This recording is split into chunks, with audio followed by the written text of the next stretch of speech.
Low energy, unfocused, foggy? You might be dehydrated. Whether it's hot yoga, over 100-degree weather, or too much sun. Gatorlight, with a specialized blend of 5 electrolytes, was scientifically designed to help move fluids into the body faster for rapid rehydration. Shop now at retailers nationwide. Gatorlight hydrates faster than water. Is it in you? Symptoms noted are signs of mild to moderate dehydration. Consult a healthcare professional if symptoms persist. Pros, find the right flooring for the job in Lowe's newly redesigned flooring showroom. Shop our expanded assortment of trusted brands and get up to 35% off style selections, Stainmaster, and Stainmaster Pet Protect Special Order Carpet. And while you're here, save $100 on a DeWalt 20-volt max 6-amp-hour 2-pack of batteries. Now just $179. Get more of what you need faster and save more where it counts from the ground up. Our best lineup is here at Lowe's. Valid through 8/26 while supplies last. Selection varies by location. This message is brought to you by Apple Card. Shave ice by the beach. A trip to the state fair. And a throwback flick at the local drive-in.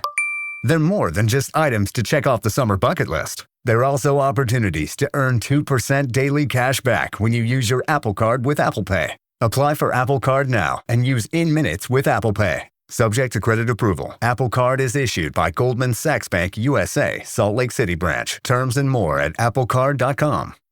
Coach Unplugged is brought to you by great people over at teachhoops.com for coaches who want to get better. From the Fifth Quarter Studios in Madison, Wisconsin, you're listening to Coach Unplugged. Here is your host, Steve Collins. Hey, everybody. How are you? Episode 515 of Coach Unplugged. We're going to do our part 2 of our interview today. But before we do that, I'd like to give a big shout out to our sponsors. First of all, teachhoops.com. They allow us to bring this every week, 5 times a week. There's no other basketball podcast, coaching podcast that comes out 5 times a week. It gives you all these golden nuggets. Teachhoops.com is a way that we are able to do that. So go over and check that out. The Netflix, the one-on-one calls, the mentoring, my personal email address. What else do you want? And then I'll go over and check out Dr. Dish, the #1 shooting machine on the market. Mention Coach Unplugged. They'll give you $300 off your next purchase. All right, let's head off to the podcast. I don't think I was ever like a terrible person or a difficult person to play for. Like, I've always loved and cared for my kids, but I didn't get to that transformational place as fast as I wish I would have. It was still like early on in my career, I wanted people to notice how good of a coach I was. Right. And it was more about serving my own needs, and coaching was an ego thing for me. It was, I wanted to call that play and I wanted it to work out really well. Right. And I wanted everybody in the stands to go, my gosh, this guy is a genius. Yep, look at him. He knows what he's doing. That's what they say. The youth is youth is wasted on the young or something. It's like, I mean, I'll tell you a story. My best team ever, we lost in the finals, and and that was the greatest group of young men. And I feel I wasn't the coach I needed to be at that point for them. Mm-hmm. If I had them now, it's like, so it's, I mean, regrets are long lists of things but I wish I could go back. You're right. Right. I wish that learning curve could have been faster. Right. And I think that my, kind of the hunger I have for wanting to grow and to develop, I'd gotten that a little bit sooner and gotten to where I was in a place to serve my players a little bit quicker. And that in turn takes me down that path of teaching decision-making and not worrying about executing the perfect practice or the perfect play, because it ultimately was keeping us from realizing our potential as a team and holding us back. And I've got groups that I wish I could go back and I kind of want to apologize to them when I see them. I'm like, man, if I could have been doing this with you then, man, we might not have won a state championship or this or that, but we would have been better because I would have kind of gotten out of y'all's way and allowed you guys to be kids and be creative and be players and me not try to control every aspect of what we're doing. Because again, I just thought that's what good coaching was. I grew up watching coaches stand up and holler out and tell everybody where to go. And if you watch Monday Night Football, you're going to hear all them talk about is how well designed a play is. And this coach spends 90 hours a week watching film, and they do this and they do that. And so it's like we make the coach so important.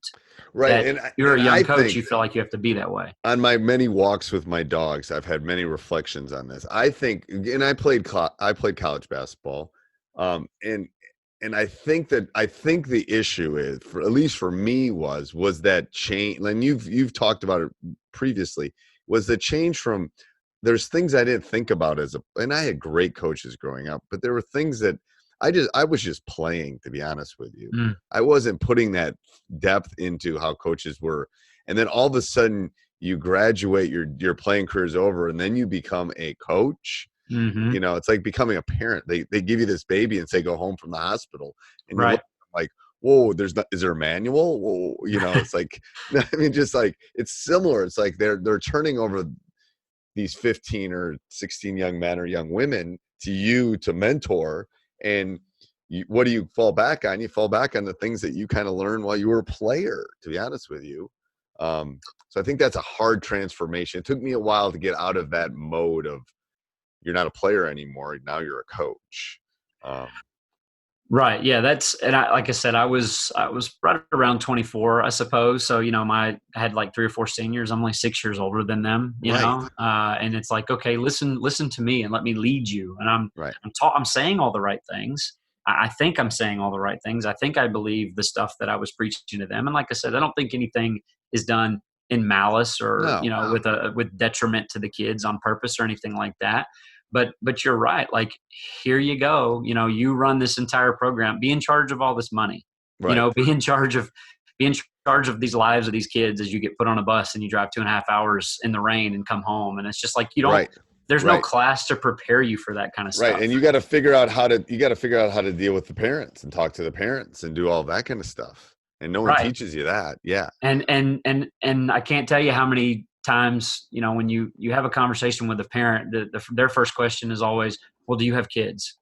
And it's like, well, no, I don't. But it's like, well, I don't think that justifies me to not be able to coach your kids or this or that. And then you become a parent and it's like, oh, wow. The parents have a clue because they're looking at their kid through a different lens than you are, right? Because that's their baby. And, so now I kind of look at my little daughter and I'm like, okay, well, having her has helped me figure out what kind of coach and teacher I want to be. But at the same time, being a coach and a teacher and dealing with parents and kids has also showed me what kind of a parent I want to be, or don't want to be. And I think those things can go hand in hand, where you kind of sit there and figure out, like, okay, I see this situation kind of on the outside, like, this is how I would want to handle it if I'm the parent in this situation, or vice versa. Or when my kid gets in the car with me after a game and she's upset, this is how I feel like I need to handle this, because I don't want to, ruin her playing career or what that coach is telling her, or her self-esteem. Right. Yeah. Yeah, for sure.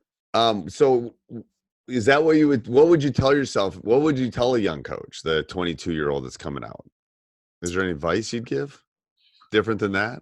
I would tell them to try to understand that you don't know everything right now at 22, like, as hard as that is to swallow, but to have more humility and try to develop a growth mindset, and just understand the fact that, you're going to get a lot of unsolicited advice, and a lot of that advice might be bad advice, but I still think you can learn from the bad advice. Like, we've all learned plenty of things from bad coaches, or, people we've worked with, or we don't want to do. That's what I'm saying. Right. But it's still something you learn. Right. So, kind of take everything as don't take anything, try not to take anything personally, but accept everything as part of that journey. Because if you're a 22-year-old coach, chances are you're going to be a better coach at 23, but you're not near where you want to be. Right. And so it's about kind of accepting whatever comes along the way. Don't get too high, but don't get too low at the same time. You can win a championship, you can get let go, and you can't let something like that get you too down, and you can't let winning one keep you too high, because as soon as you win one, everybody wants you to win two. And the minute you don't win two, you're back down on the bottom again. Right. Yeah. You're always like, I just grabbed something too that I was reading today. I don't remember. I want to say it was New York Times. Might have been the Washington Post, but it was basically redefining success, adopt the journey mindset to move forward.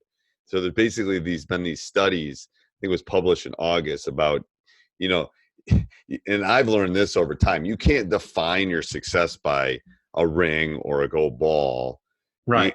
Otherwise, you're going to wish your life away and you're going to miss the journey. And they've done all these studies about it. It's really about the journey. I mean, that's what life is, to be honest with you. Right. Being a parent is, I mean, I got one that's going to be leaving the house. It's like, you snap your finger and it's over, but it's been about that. It's been that journey along the way.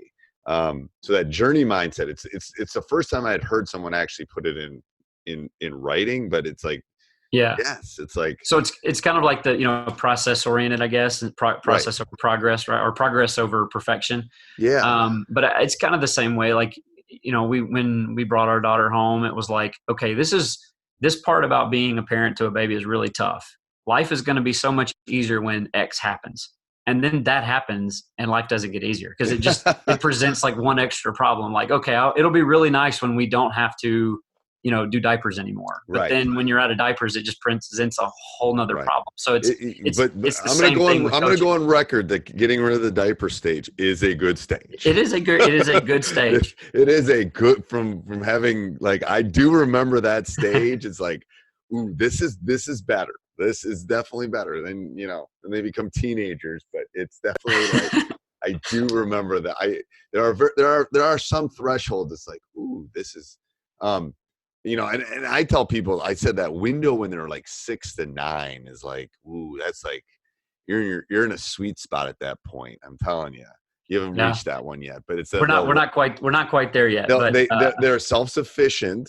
They love you up, it's not like, and the point of, I've always told my students is the point of parenting. And the point is to get you out of the nest,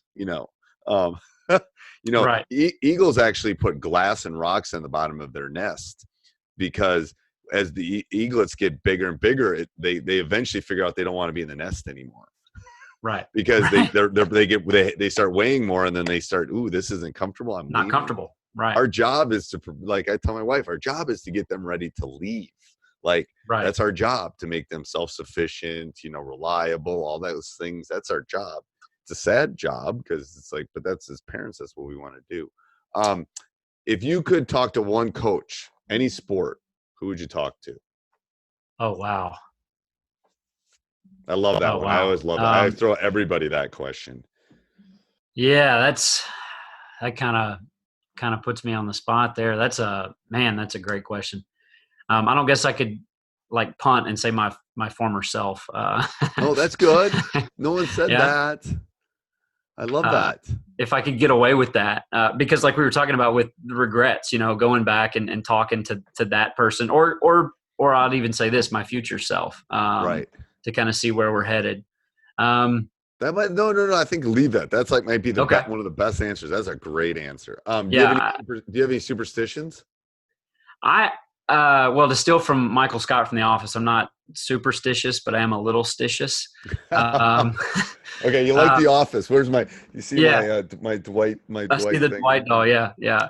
So I was always one of those where, like, if I hit 4 threes in a game, like I want to wear the same socks, that kind of stuff. And these last 2 years during our successful runs, it was like, something would happen and we would win and we would just kind of keep it going. Now, the reason we were winning is because we were talented, but I found myself getting like in these routines that, I did not want to break, because if we were going to get beat, it wasn't going to be because I didn't do what I was supposed to do. So like I had my game sheet, my game note sheet that I had pregame every game. And I made sure that, the same types of information was on there. I went through kind of my mental reps. I wanted to scout the same way. If we all tried to go eat at the same restaurant before, like pregame as coaches, if we could, we were fortunate to get down there and win the first title. So the next year when we got back down there, it was okay. We're going to do this. We're going to go eat at this restaurant again. We're going to try to practice at this time. We're going to try to do everything the same, because it's just like in your mind, I guess it's a little bit of a comfort.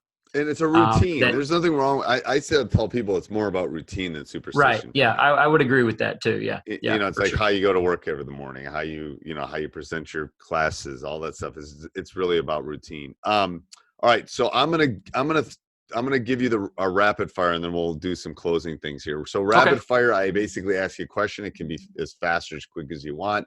I just look for different responses from different coaches. What is your favorite brand of basketball? And what I mean by brand is literally type of basketball that you use to shoot. Like, Oh, Wilson Evolution. okay, and why do you like the Wilson? I just like the feel. Like, it Okay. just feels good in my hands. I don't have very big hands. And so Okay. like, I just feel like I get better grip on that. And so every time I've ever held a Wilson Evolution, that just feels like it's a part of my hands. I do. I like the Wilson a lot too. We use Spalding because that's what they use at state tournament. We have Baden in Louisiana. Okay. I'm not a huge fan of it, but it's what we use. But if I'm going to go play somewhere, I'm looking on the rack for a Wilson. I like that too. One word to describe your ideal player. A teammate. Ooh, I like that. That might be the first one that said that. You go to any sporting event in the entire world, what would it be and why? Entire sporting event. I've never been to the Kentucky Derby, and I grew up loving horse racing, so I think I would love to go watch. I've never said this. I learned, my parents taught me how to read at the horse track. Actually, I think I'm convinced. My dad taught me. I mean, I think part of my math brain came from reading the form when I was little at Arlington, which is outside of Chicago. Yeah. Favorite pregame meal? Well, the last 2 years, it's been the barbecue nachos at Brister's in Ruston, Louisiana, because that's where we would go just about every game, every important game, and I would always get the brisket barbecue nachos. Wow, Southern barbecue is good. I was at a clinic outside of Georgia, and it was like we got some good. It's like barbecue. It was exceptional. Let me tell you. Phenomenal. Yeah, absolutely. Yeah. One skill not being taught today. I think we already kind of talked about this one, but yeah. I think one thing that lacks as far as like if we're going to go like fundamental skills is a huge lack of just shooting technique. Like I don't know if we could sit here and dissect on how you do it and if there's one way. And I'm not a huge technique kind of person. Like I don't think there's one way of doing it, but when it comes down to like the confidence part of shooting and getting. Like I think that's the biggest part of shooting. I don't think kids are. I mean, my son can shoot. I mean, legit. Like he'll be the last one he'd come in here and say, "You never compliment me." He can legit. He can shoot. He has a green light from the international line if he's open. Right. Legit. Like I think he can play college basketball. I mean, there's some people. He's 6'1" and he's not super quick, but he can shoot the ball. And the only reason he can do that is because he has probably shot more shots than anybody in our county or parish. Right. That's it. I mean, his form's really good and we've broke it down, but I don't think kids shoot like they used to shoot. That's what I think. That's how kind of I would amend my answer is not like shooting, but working on your shooting, like taking the reps. Because I was the same way. I'm like barely under 5'11", but I was this tall in like 6th grade, 7th grade. Right. So I was a post player. All of a sudden, I'm a sophomore. Everybody's 6'4". I can't dribble the ball because I was never allowed to because I was a post player. Right. And all of a sudden, it was like, well, if I'm going to play, what am I going to do? And so I had to learn how to shoot. And I took charges and made threes and free throws. And it was just the only way I learned how to do that. I did it on my own. I didn't have a skills coach or somebody telling me like, this is where my thumb should be and this and that. Right. I got in a gym and I figured it out. And I shot every day. Every Absolutely. day. I mean, I just don't think I used to do it to relax. Like, where's Steve? Where's Steve? Oh, he's out back shooting. Well, I'm shooting because no one's bothering me. It's kind of my time. I don't think kids do that anymore. I mean, I'm sounding like the guy, get off my porch. I'm sounding like dad. But I don't see it. I just don't. No. And they have more tools than we did too, with the dish, all that stuff. But it's like, I just don't think they're spending. It's really about repetition. They'll get in the weight room. Yeah. And this might be a little bit of a romanticization, but like it's me in the driveway at night with that one little light on the garage that you can barely see the rim. Right. And you're out there and mom's yelling at you to come in. And it's just, you're like, I'm going to shoot for 30 more minutes. It's kind of a cool crisp evening. We're sounding like old men. We're sounding like Rochester old men. But I had a driveway literally, and I can shoot corner threes. I still can shoot them because our driveway was flat and then it went down. Like it was flat. So if you shot in the baseline corner, you were shooting uphill. Mm-hmm. Like, and I shot that shot thousands and thousands and thousands of times. Yeah, I mean, I'm old school. I'm much older than you. Like I had boombox and the big jug of water and all that kind of stuff. What's one thing you do to relax? This might sound kind of funny, but I watch film. Really? Like, yeah. There's something therapeutic about it, and it might not be my film. I might get on and watch a Euro game on FIFA. Right. But like, I mean, I enjoy I enjoy playing golf and, watching Netflix and this and that, but it's almost kind of like that therapeutic puzzle. Hey, Coach, hope you're enjoying the podcast. A couple things that doesn't cost you a cent to do. You can subscribe and leave a written review. We really like that. You can go over to our YouTube channel. Just type in Teach Hoops on YouTube and you'll find our YouTube channel. Subscribe, there, so you'll always get the updates. Next thing is if you do any shopping on Amazon, go down below, click our Amazon link, www.teachhoops.com/Amazon. Anytime you're doing shopping on Amazon, we get a small little commission. Helps us with our hosting fees. Be surprised how expensive it is to run one of these. And if you really love this stuff, let me help you. Let me mentor you. Let me email. Let me get on one-on-one calls. Let me show you all the resources that will help me become one of the winningest coaches in the state of Wisconsin. That's why I'm doing this. I want to help coaches become better. So teachhoops.com can do that. All right, let's head off to the podcast. Some people do a crossword or a Sudoku, or they'll color, or they'll read. Like, to me, like watching a game when there's nothing really on the line, is just, it's like doing a puzzle. No, that's bless you, because I used to go to Badger game. I can't go anymore. Like, I can't literally turn my coaching. It's crazy. I can't watch. If I start doing even a game for entertainment, I can watch the NBA finals. I can watch, and usually I can watch some of the NCAAs and not start dissecting. But it's like I can't turn my brain off. It's like, well, I think that's part of I have a really hard time turning mine off, so I don't do well idling and kind of quiet. So I think that's kind of it's kind of mindless at the same time because I'm on autopilot, but it gives me enough that where my brain is kind of working, where it puts me you're in. You're downshifting. Yeah, you're downshifting. Yeah. But I'm in a good place. Okay. What's the best basketball player you've seen in person? As far as just going to any game and just spectating or up close. You've seen, not on TV, in person. Best player you've seen in person. Well, best and then kind of favorite. I'm a Mavs fan, so I'm gonna say Dirk. Okay. So Wesley's one of my guys. I'll tell him he said that. Okay, next. Yeah, I would say Dirk, being, like I said, kind of my Mavs fan, and getting to watch him up close was really cool, especially a few years ago before he was kind of on his downslide. But I did get to go watch him one last time, last year when he was playing 6 minutes a game. Right. Just coming out and shooting one shot for everybody. But I would say him, and then I would say this too, in college, the guy that I really enjoyed watching the most up close was a guy by the name of Kyle Gibson. I don't know if anybody will know who he is, but he's playing overseas. But he was like the consummate teammate guy playing for Louisiana Tech, and was 6'4", but we asked him to do everything. He had to play 1 through 5.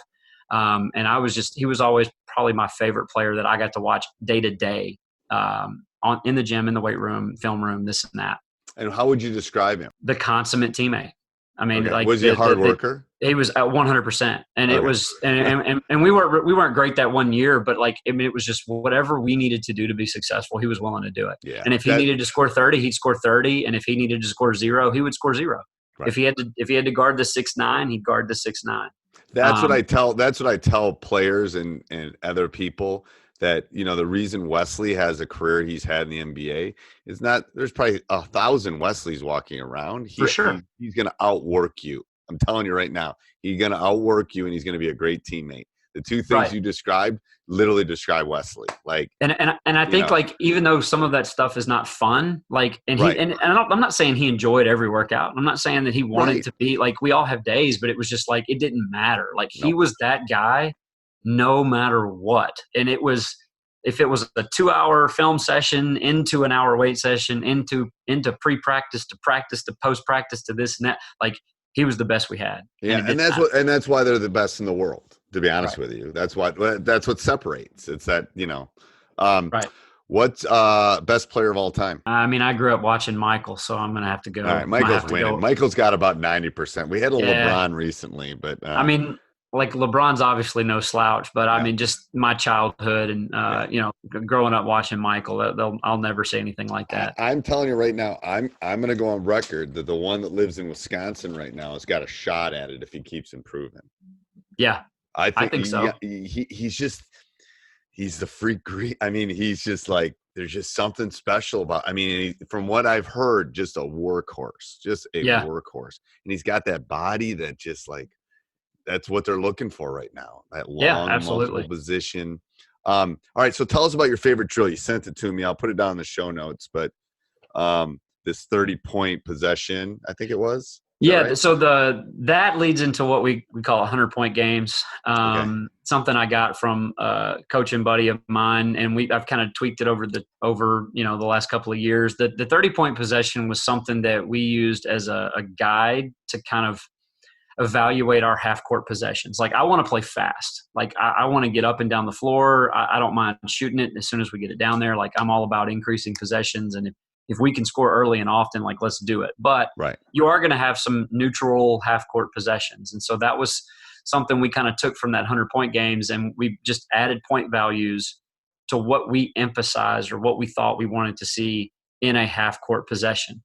So, like, in my mind, like, the anatomy of our perfect half-court possession might be the exchange of the ball, whether it be a pass or a dribble handoff, change sides of the floor, get it in the paint, kick it out, and then maybe there's an extra, to the next guy on the wing or whatever. And it was just, if we got those things in a half-court possession. Are you saying you're trying to get 30 points on a possession, or you're just trying to get what we kind of came up with? And again, this is not hard and fast, but if you have like a couple of passes, you change sides of the floor, you hit the paint, you kick it, you get an extra, and you take an open three, that's going to get you to that 30-point mark.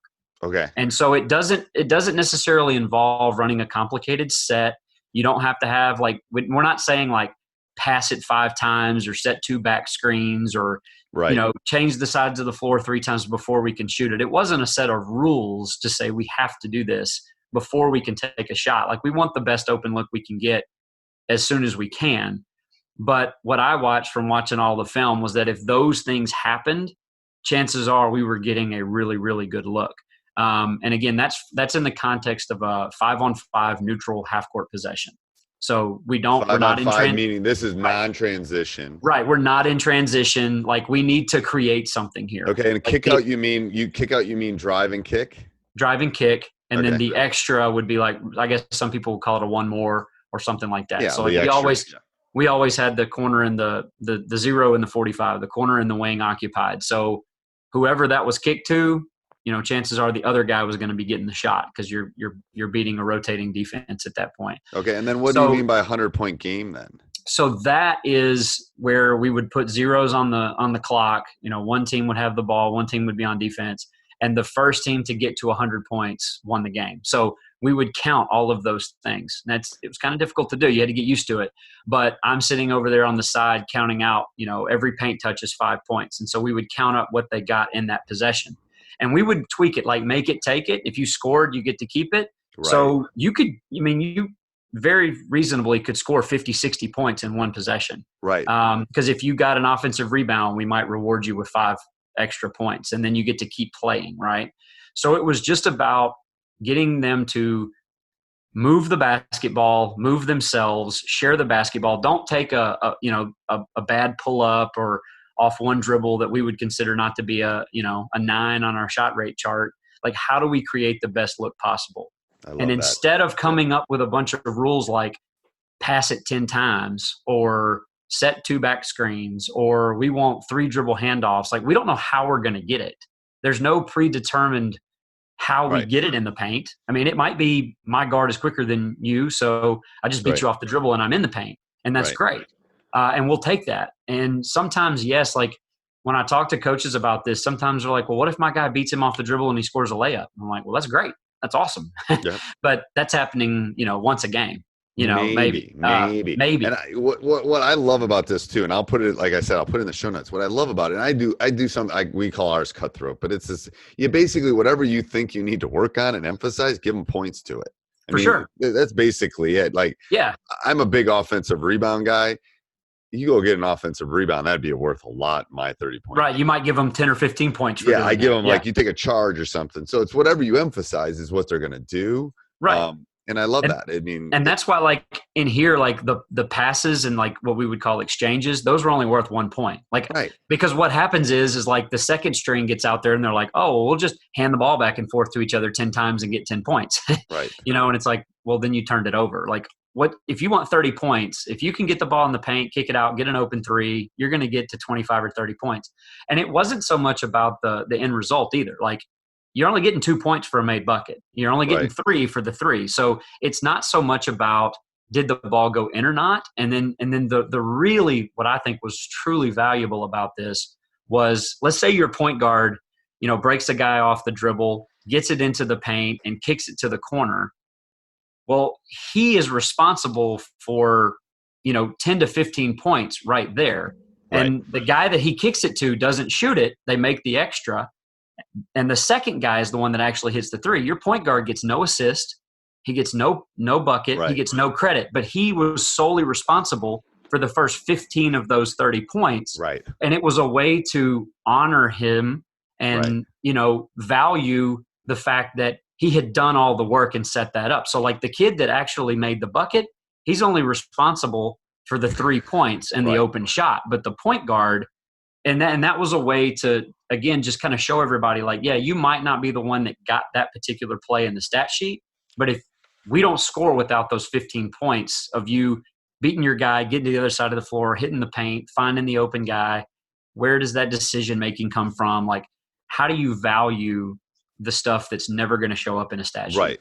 Yes. And that goes back to the communication. I love that. I'll put that down in the show notes again. What's the best game you've seen in person? The best game I've seen, I'm actually going to say it was a state championship game in Louisiana, 5A in Monroe, Ouachita High School in Scotlandville, double overtime.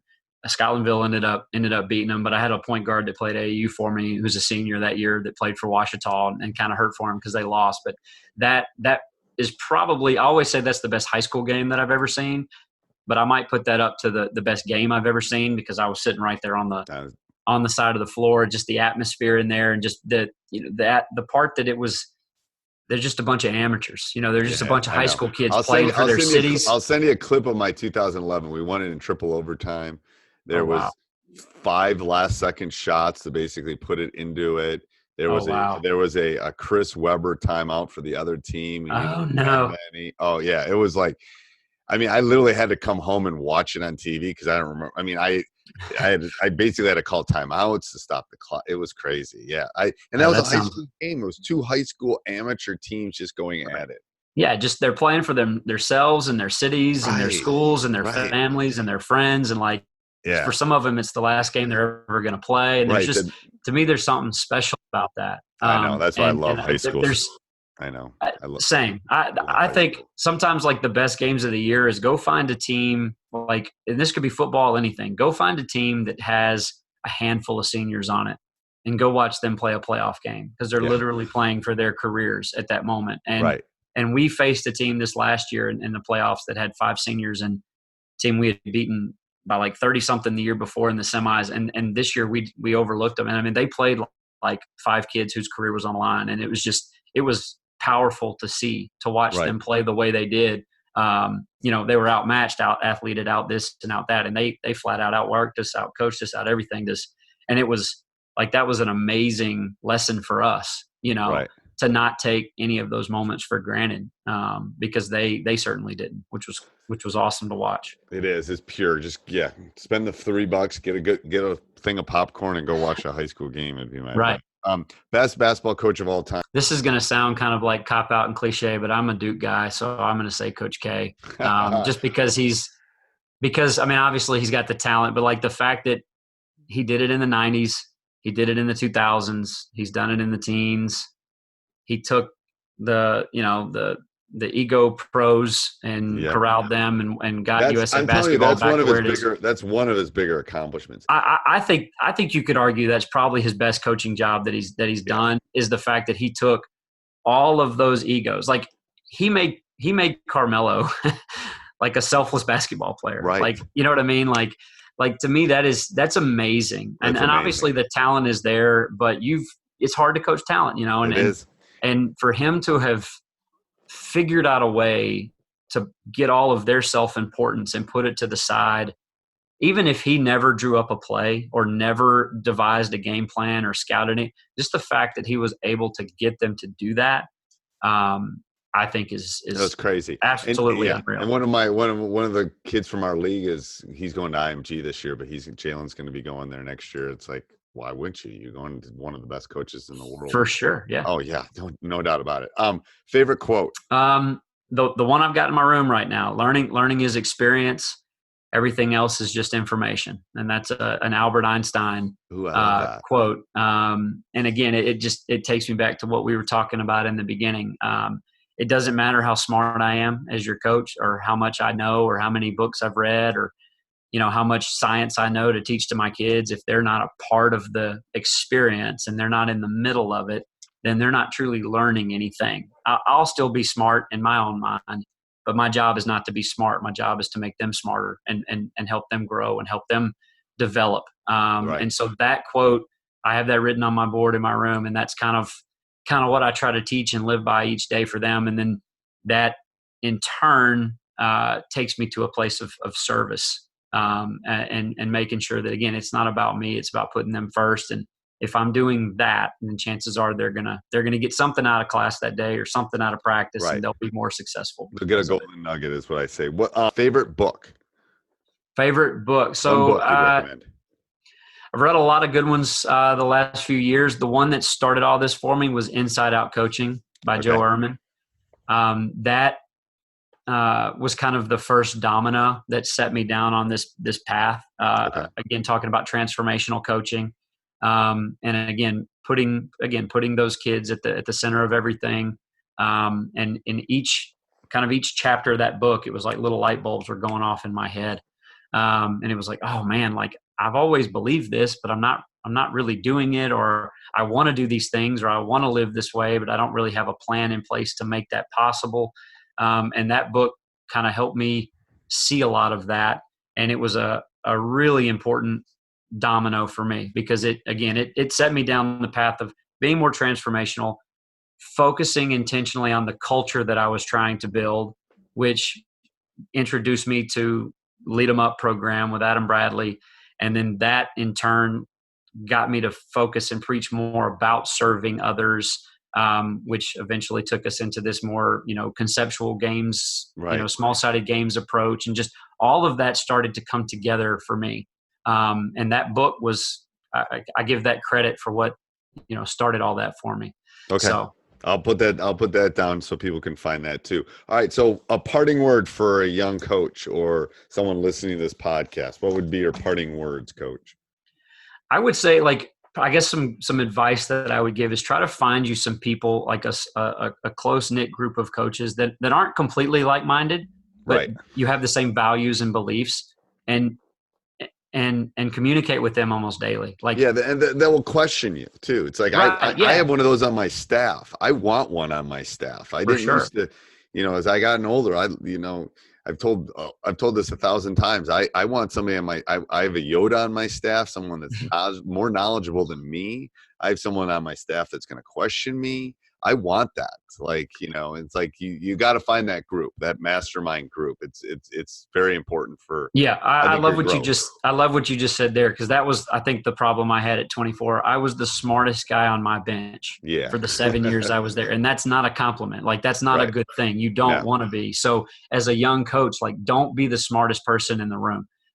Find a new room. If that's the case, and find other loyal. people. Loyal is good. Loyal is good. Right. I would agree with that too. Absolutely. You want loyal. So loyal, if you got to pick, loyal is really important, especially, at the younger ages. I think I don't worry about, I know the people around me are going to be loyal at this point, but I think that's important. All right. Yeah. Well, thank you, Coach, for taking a Sunday and doing this. I'm sure you got grading to do too. You know it. All right. Thanks, I really Coach. appreciate it. It was a lot of fun. Soon. We'll Thanks talk for soon. having me on. Yep. Bye-bye. Bye. Hey, Coach. Hope you enjoyed that. If you did, okay, go join teachhoops.com for coaches who want to get better. You want to become a better basketball coach. Let me help you. Where else can you find a mentor for a dinner at McDonald's, basically. Let me help you. Not only resources and communities and handouts and one-on-one calls and office hours, it's got a little bit of everything that will help you become a better basketball coach. Also, go over, subscribe and like, leave a review. And if you're going to do any shopping on Amazon, click down below. We would appreciate it. All right. Have a great